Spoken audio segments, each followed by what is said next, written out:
وہ ایسا وظیفہ ہے کہ مجھے ابھی تک اتنا تگڑا اور کوئی وظیفہ نہیں احادیث میں نظر آیا جس کی اتنی فضیلت ہو۔ آپ علیہ السلام نے فرمایا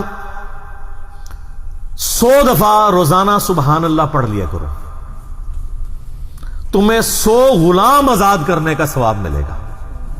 سر روزہ اگر آپ توڑ بیٹھیں تو ایک غلام آزاد کرنا پڑتا ہے، تو 100 روزوں سے بھی کے برابر یہ آپ سمجھ لیں۔ 100 دفعہ الحمدللہ پڑھ لیا کرو، تمہیں 100 گھوڑے اللہ کی راہ میں جہاد کے لیے بھیجنے کا ثواب ملے گا۔ 100 دفعہ اللہ اکبر پڑھ لیا کرو، تمہیں 100 اونٹ اللہ کی راہ میں بھیجنے کا، قربان کرنے کا، نہر کرنے کا ثواب ملے گا۔ 100 اونٹ، سر ایک اونٹ کی قیمت آلموسٹ 2-2.5 لاکھ روپے، کروڑوں روپے کا وظیفہ ہے جی، یہ ملینز آف ڈالرز کا یہ وظیفہ ہے فری میں۔ اور 100 دفعہ لا الہ الا اللہ پڑھ لیا کرو، یہ زمین و آسمان کے درمیان جتنا فاصلہ ہے اس کو ثواب سے بھر دے گا۔ سر لا الہ الا اللہ کے پھر برابری کون کر سکتا ہے؟ وہ حدیث بطاقہ ہے نا، کاغذ کے پرزے والی حدیث جامع ترمذی میں، کہ ایک شخص کے 99 دفاتر گناہوں کے کھولے جائیں گے اور نامہ مال تل رہا ہوگا، تو اللہ تعالیٰ فرمائے گا میں کسی کے ساتھ ناانصافی نہیں کرتا۔ دوسری طرف ایک کاغذ کا ٹکڑا ڈالا جائے گا جس پہ لا الہ الا اللہ لکھا ہوگا۔ وہ شخص کہے گا یہ ایک ٹکڑا کیا کر سکتا ہے، بس وہ رکھنے کی دیر ہوگی، وہ پڑھنا بھاری ہو جائے گا۔ اللہ کے نام سے تو وزنی کوئی چیز نہیں ہو سکتی، اسے کہتے ہیں کاغذ کے پرزے والی حدیث، اس کے لیے جنت کا حکم ہو جائے گا۔ لا الہ الا اللہ کا مقابلہ نہیں ہے۔ تو یہ 4 وظیفے ہیں، سبحان اللہ، الحمدللہ، اللہ اکبر، لا الہ الا اللہ۔ یہ اتنا محبوب وظیفہ ہے کہ جو سنن ابی داؤد میں، جامع ترمذی میں صلاۃ و تسبیح والی حدیث ہے، اس میں 300 دفعہ کون سے کلمات پڑھے جاتے ہیں؟ یہی سبحان اللہ والحمدللہ ولا الہ الا اللہ واللہ اکبر، بس اتنا ہی پڑھنا ہوتا ہے۔ یہ ولا حول ولا قوت الا باللہ کی حدیثیں الگ سے ہیں، لیکن صلاۃ و تسبیح میں اتنا ہی پڑھنا ہوتا ہے، 4 کلمات۔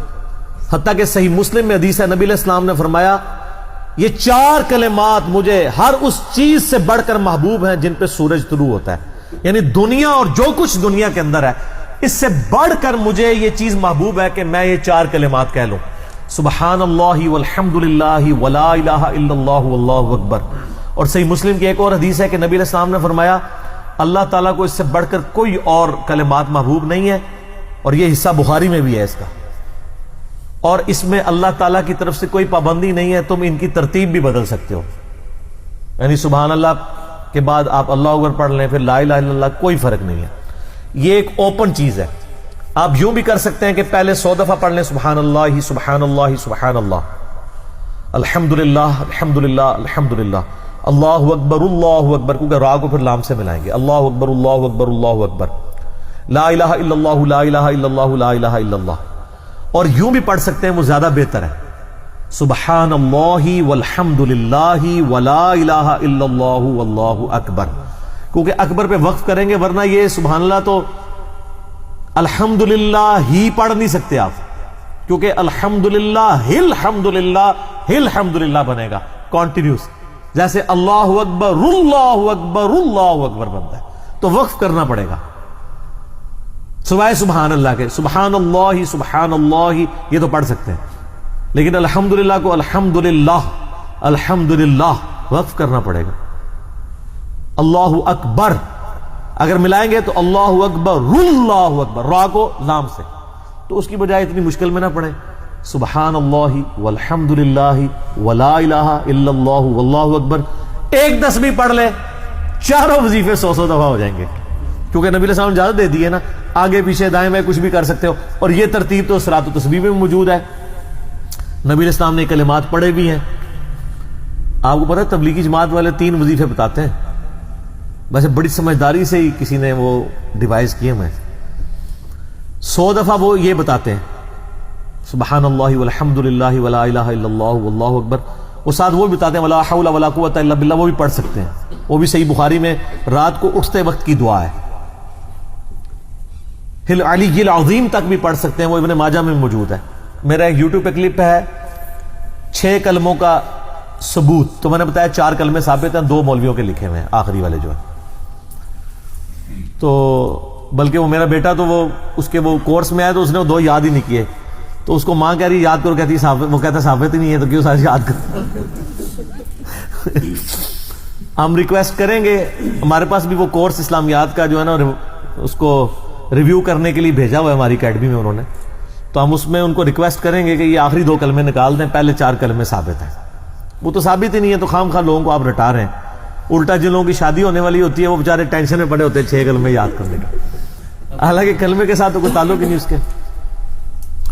تو یہ جو صلاۃ و تسبیح کے اندر بھی پڑھا جاتا ہے، لیکن اس میں لا حول ولا قوت الا باللہ نہیں، وہ تو لادہ سے بخاری مسلم میں حدیث ہے کہ جنت کے خزانوں میں سے ایک خزانہ ہے لا حول ولا قوت الا باللہ۔ تو آپ پڑھنا چاہتے ہیں ضرور پڑھیں، اس میں وظیفے کے طور پہ آپ پوری تسبیح اس کی پڑھ لیں بے شک۔ تو تبلیغ جماعت والے یہ بتاتے ہیں 100 دفعہ درود شریف بتاتے ہیں اور 100 دفعہ استغفار بتاتے ہیں، تو بہت انٹلیکچوئل چیز ہے۔ یہ وظیفہ اتنا کمال ہے کہ آپ کے ہر فرض نماز کے بعد یہ وظیفہ نبی علیہ السلام نے مشروع کیا ہے۔ مسلم شریف میں حدیث ہے ہر فرض نماز کے بعد یہ وظیفہ پڑھنے والا کبھی نامراد نہیں جاتا۔ 33 دفعہ سبحان اللہ، 33 دفعہ الحمدللہ اور 34 دفعہ اللہ اکبر۔ اور ایک حدیث میں ہے مسلم شریف کی کہ جو پڑھے 33 دفعہ سبحان اللہ، 33 دفعہ الحمدللہ، 33 دفعہ اللہ اکبر اور 100 کا عدد پورا کرنے کے لیے پڑھ لے لا الہ الا اللہ وحدہ لا شریک لہ لہ الملک ولہ الحمد وہو علی کل شیء قدیر، 100 کا عدد اس سے بھی پورا کر سکتے ہیں اور 100 کا عدد اللہ اکبر کہہ کے بھی پورا کر سکتے ہیں، تو اس کے سارے گناہ معاف کر دیے جائیں گے اگرچہ سمندر کی جھاگ کے برابر ہی کیوں نہ ہو، لیکن وہ صغیرہ گناہ، کبیرہ گناہ صرف توبہ سے معاف ہوتے ہیں۔ وہ صحیح مسلم میں حدیث ہے کہ اگر بڑے گناہوں سے بچا جائے تو ایک جمعے سے دوسرا جمعہ، ایک رمضان سے دوسرا رمضان اور ایک نماز سے دوسری نماز درمیان کے گناہوں کا کفارہ بن جائے گی۔ لیکن جو نماز ہی نہیں پڑھتا تو جمعہ پڑھتا رہے تو وہ تو بڑے گناہوں سے نہیں بچا ہوا نا۔ مسلم شریف میں حدیث ہے بندے کے کفر اور اسلام کے درمیان فرق نماز ہے۔ یہ نہ ہوگا ایک رمضان پڑھ لے اگر رمضان کے لیے بیچ چلے سارے، نہیں نہ، اس طرح نہیں ہوگا۔ تو یہ وظیفہ اتنا کمال ہے، بخاری مسلم دونوں میں حدیث ہے۔ کچھ غریب صحابہ حضور کے پاس ہے، یا رسول اللہ ہر مقابلے میں ہم برابری کر لیتے ہیں امیر اصحاب کی، وہ روزے رکھتے ہیں ہم بھی روزے رکھ لیتے ہیں، وہ نمازیں پڑھتے ہیں ہم بھی نمازیں پڑھ لیتے ہیں، وہ جہاد کرتے ہیں ہم بھی جہاد کر لیتے ہیں، ایک معاملے میں آ کے ہم مارے جاتے ہیں۔ قرآن میں بار بار آیا اللہ کی راہ میں خرچ کرو، ہم تو خود ہی غریب ہیں، تو آپ ہمیں کوئی اس کا حل تجویز کریں۔ تو آپ فرمایا میں تمہیں ایک ایسی چیز بتاتا ہوں کہ تم ان کی برابری کر لو گے، تم ہر فرض نماز کے بعد 33 دفعہ سبحان اللہ، 33 دفعہ الحمدللہ، 34 دفعہ اللہ اکبر پڑھ لیا کرو۔ یہ بخاری مسلم دونوں میں۔ کچھ دنوں کے بعد پھر وہ حاضر ہوئے، یا رسول اللہ وہ تو امیر صحابہ کو بھی پتہ چل گیا، وہ بھی یہی کچھ پڑھ رہے ہیں، اب ہم کیا کریں؟ تو اسی تک لو جناب، تو اسی گرین کارڈ دے بلو کارڈ دے چکر پہ ہو، دنیا دے آخرت کے نہیں۔ صحابہ کرام آخرت کے بلو اور گرین کارڈ کی بات کرتے تھے۔ تو نبی علیہ السلام مسکرائے، آپ نے فرمایا ذالک فضل اللہ یؤتی من یشاء، یہ اللہ کا فضل ہے، میں تو اللہ کا فضل نہیں روک سکتا، ٹھیک ہے نا۔ تو ظاہر ہے گیون سرکمسٹانسز اللہ کے دیے ہوئے ہیں، اس کے اندر آپ بیسٹ پرفارم کرنے کی کوشش کریں۔ اللہ کے فضل کو تو کوئی روک نہیں لگا سکتا نا، کوئی یہ نہیں کہہ سکتا کہ جی وہ یعنی تیرے ہوتے جنم لیا ہوتا کیوں نہیں ہوا، ہو سکتا ہے ابو جہل ہی ہوتا۔ تو جس حال میں اللہ نے رکھا ہے اسی کو آپ بہتر سمجھیں۔ تو اس طرح کی کئی احادیث ہیں جو ان وظیفوں کو سپورٹ۔ اچھا مسلم شریف میں ایک حدیث میں یہ بھی آیا کہ 10 دفعہ سبحان اللہ، 10 دفعہ الحمدللہ اور 10 دفعہ اللہ اکبر۔ اگر کسی کے پاس ٹائم تھوڑا ہے نا تو فرض نماز کے بعد یہ بھی پڑھ سکتا ہے، 10 دفعہ بھی وظیفہ یہ والا کیا جا سکتا ہے۔